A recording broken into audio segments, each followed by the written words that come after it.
Ni saya tak on lagi frame generation. Kita pergi performance, frame generation, on. Gameplay dia, anda tengok, jadi smooth terus.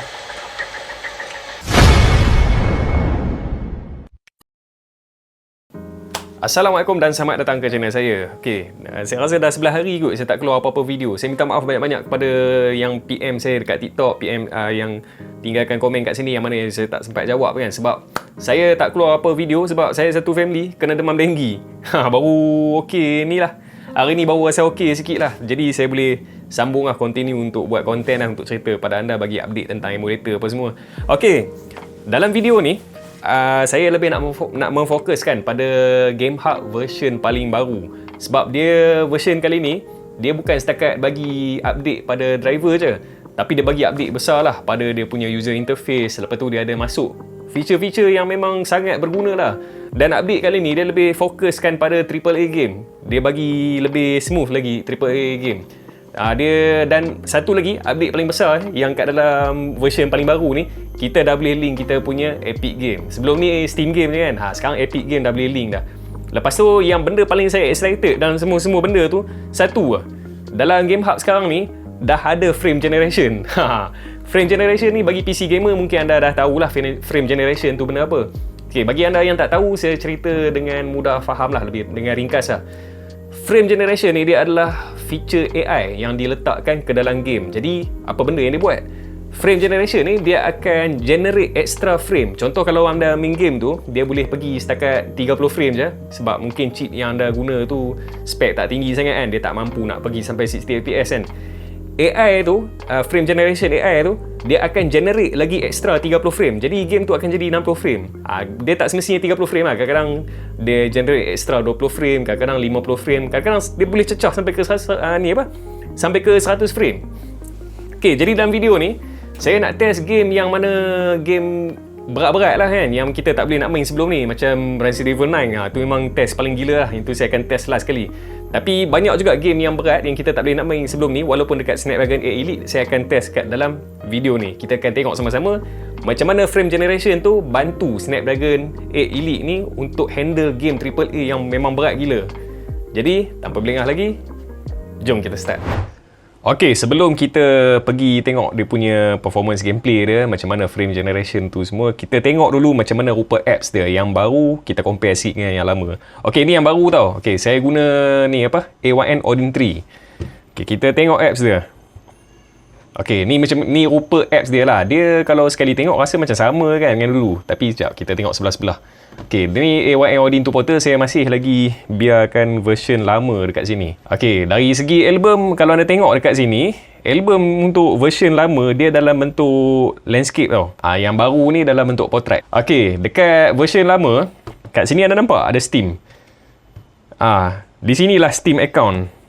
Kita link kat Steam account, kita boleh tengok semua game Steam account kita dan kita boleh direct download daripada sini. Tapi untuk version baru ni, dia tak ada kat sini tau. Kalau anda tengok, dia tak ada kat sini. Anda akan tolak naik macam ni. Nampak? Bukan setakat Steam account je. Nampak? Macam saya cerita tadi, dia ada Epic. Ni game Epic ni. Semua ni game Epic. Tertutup pula. Semua ni game Epic. Kalau nak pergi ke game Steam, ni tekan, nampak? Steam game kat ni sebelah dia. Pergi ke Steam game. Ni semua Steam game. Semua Steam game. Bila anda pergi ke PC game, yang ni game yang anda download daripada website lah. Kalau anda nak masuk kan, anda kena masuk dalam konsol dulu. Lepas tu nampak tekan button import ni. Tekan button import ni. Lepas tu carilah game tu ada kat mana. Lepas tu select exe file. Dia akan keluar lah dekat library dah. Dekat library sini. Dia akan keluar lah. Ok, saya tunjuk salah satu cara macam mana nak download daripada Steam ke Epic ke. Dia sama je. Ni saya masuk. Ni semua game Steam saya yang belum download lagi. Ok, contoh saya nak download game. Sekejap game, ok, sekejap. Game ni apa, Batman. Contoh game Batman. Saya tekan game Batman.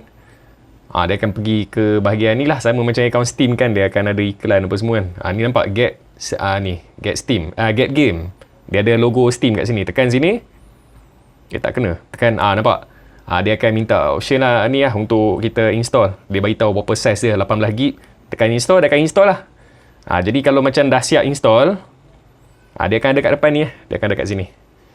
Ok, jadi kita akan terus. Kita akan test game yang berat-berat, game AAA yang memang saya tak pernah test kat konsol ni sebabkan masalah performance lah.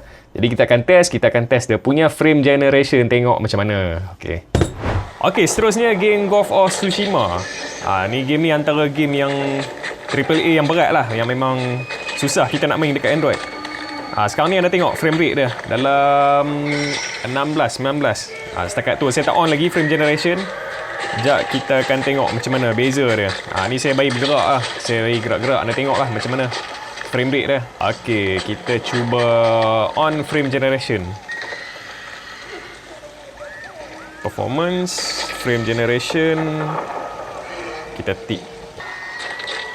Oh, gameplay dia smooth tu.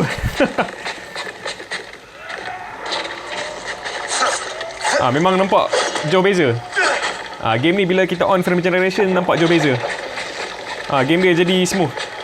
Untuk game yang berat macam ni, dia boleh buat bagi jadi smooth macam ni. Jadi kalau game yang sebelum ni yang lancar, kalau kita on frame generation dia akan jadi lagi okey lah. Okey, saya rasa kita pergi pada game yang seterusnya. Okey, untuk Tekken 8 ni kita tengok dulu macam mana sebelum dengan selepas, ada beza ke tak ada bila kita on frame generation. Sekarang ni saya belum on lagi. Untuk gameplay game Tekken ni dia ada masa dia okey, ada masa dia slow. Ni saya belum on lagi frame generation. Okey, kita cuba on tengok. Pergi ke sini. Frame generation, performance. Ni frame generation kita on. Okey, kita tengok macam mana beza dia.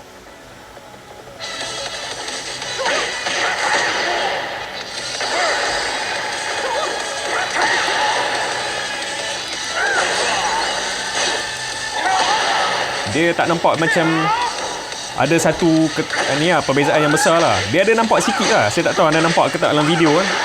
Tapi kalau dengan mata kasar, kalau tengok depan-depan, memang dia nampak ada beza. Sebelum dan selepas kita on ni lah frame generation.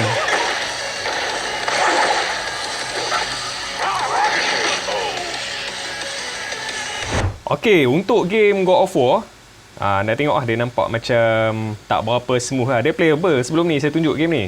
Cuma macam ni lah, dia macam tak berapa smooth kan. Anda tengok frame rate dia dalam 36.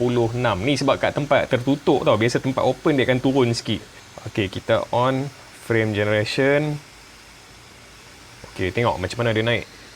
3 sen dah ke 40, 50, 5, 65, 71. Betul kan ni? Okey. Oh, memang beza. Memang beza. Jadi smooth gameplay dia.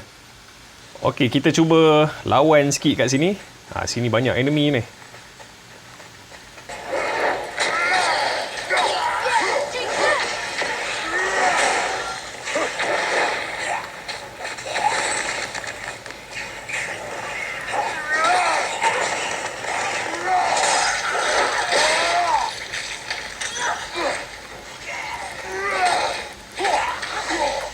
Gameplay dia memang lancar tu lah.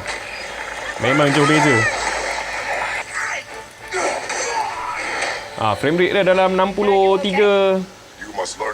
Memang okey lah. Okey, saya rasa untuk game God of War setakat ni, kita pergi pada game yang seterusnya. Okey, ni adalah game yang paling berat. Saya akan test dalam video ni. Kita akan tengok macam mana sebelum dan selepas. Sama ada okey ke, nampak ada banyak improvement ke, atau lebih kurang sama je. Okey, kita start dulu. Ni saya tak on lagi frame generation. Kita start tengok macam mana. Okey, jadi sekarang ni saya guna pada low graphic setting lah untuk game setting. Sebab game ni memang tak logik lah kalau kita nak main pada medium ataupun max setting dekat Android device kan. Sebab dekat PC pun memang sakit lah kita nak main game ni. Jadi setakat ni anda tengok, dia punya frame rate dia dalam 27, 26. Ni saya tak on lagi frame generation. Okay, kita cuba tembak zombie satu.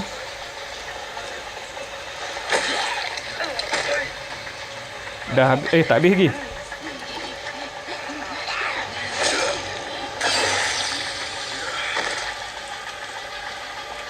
Okey, ni tanpa frame generation tau.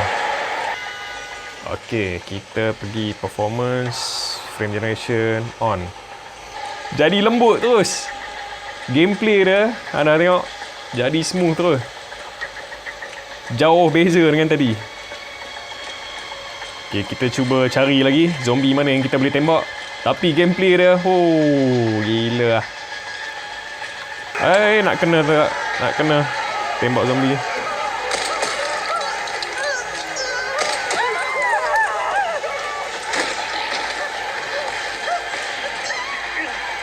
Dia ada graphical glitch tau. Sebab yalah, game ni game baru.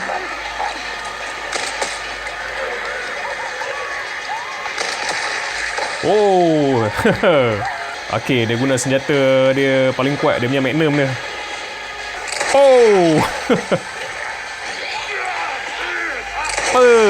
Berkecai. Oi, kena juga. Bagi sekali. Okay, so itulah dia yang saya boleh tunjuk kepada anda macam mana beza. Memang jauh beza lah apa yang saya kata. Jauh beza bila kita guna frame generation ni. Peluang habis juga. Okay, jadi setakat itulah yang saya akan kongsi kepada anda untuk game yang paling berat ni, Resident Evil 9. Okay, jadi itulah dia game hub terbaru yang saya boleh sharekan kepada anda dari segi dia punya ni lah, user interface, lepas tu apa yang dia tambah feature-feature baru dan macam mana frame generation ni berfungsi, macam mana sebelum kita on, macam mana selepas, anda tengok sendirilah. Dan game hub ni kita boleh main bukan saja dekat emulator konsol lah yang saya tunjukkan kepada anda, sebab yang ni ada dengan saya tunjuk kat sini. Tapi kalau anda pakai smartphone yang guna Snapdragon 8 Elite pun, anda boleh juga nak main game hub ni. Anda masukkan install software game hub ni. Lepas tu anda boleh masukkan game ataupun anda linkkan game daripada Steam account anda ataupun Epic account anda dan anda boleh main macam mana yang saya tunjuk tadi. Tapi kalau macam kat smartphone macam leceh sikit lah, anda nak kena beli yang controller pasang kiri kanan tu kan. Macam dekat emulator ni, Android console ni dia dah siap ada dah physical button, dia ada fan. Jadi lebih sesuai lah kat sini.